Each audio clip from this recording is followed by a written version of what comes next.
السلام عليكم ورحمة الله. سريعا بس كده، الراجل بتاعنا لعبها خرصة. يعني ايه؟ يعني هو قال 4 لقات ويضيف عليهم كان في مشوار خامس برضه ما راحوش. ايه الموضوع؟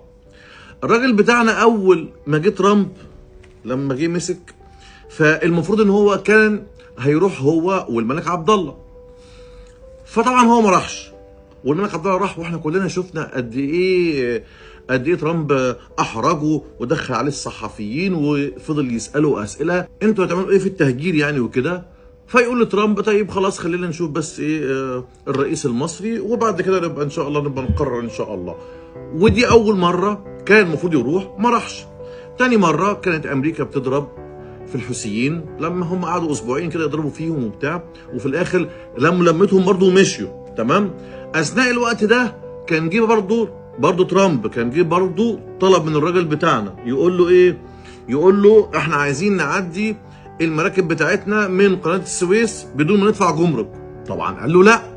برضه تالت لا طبعا، واهم لا فيهم اللي هي اللقه بتاعت التهجير، برضه قال له لا، والموضوع راح على كده. بعد كده اخر لا كان الكلام ده من حوالي مثلا 4 شهور ولا حاجه، كان المفروض ان في دعوه ليه وخلاص قالوا ان هو رايح وكان كل كلام انه رايح، وبرضه قال لا وما راحش. ادي ايه؟ ال4 لقات. ايه بقى الخمسه؟ الخمسه ان كان طبعا في الامم المتحده كنا احنا كلنا عارفين ان كانت فرنسا وكانت معاهم انجلترا وكام دوله اوروبيه هيعترفوا بالدوله الفلسطينيه. طبعا احنا اول الناس في العالم مهتمين بالدوله الفلسطينيه. اول حاجه عشان احنا جيران، تاني حاجه عشان احنا الفلسطينيين دول بنعتبرها ان هم يعني دول اهلنا. المهم، فمن الطبيعي ان الرئيس بتاعنا يروح.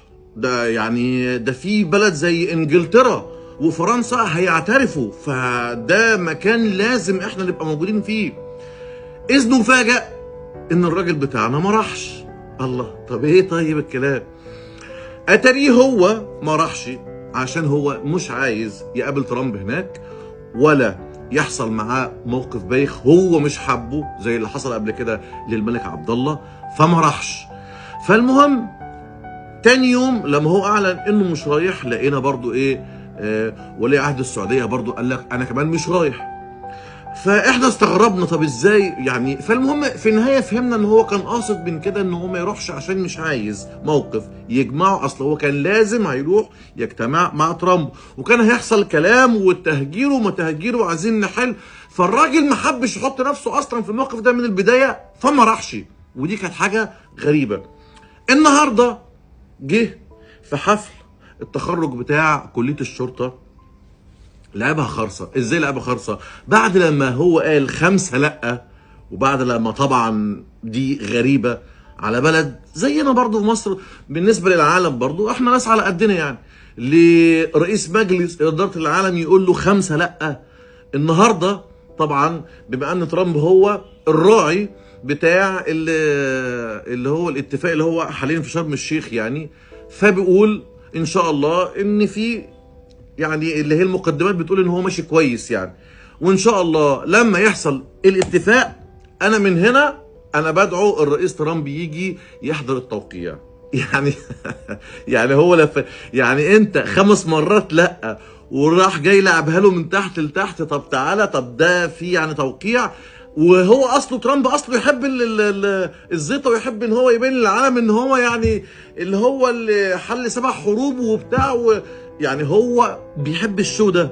فهو راح جاي مديله حته في الشو بتاعته بيقول له طب خلاص تعالى احضر التوقيع عشان لما يجي يبقى خلاص ايه زيتنا بقى في دقيقنا والدنيا بقت حلوه. ولو كان في يعني شويه حاجات كده بينه وبينك من تحت لتحت اهي راحت لحالها.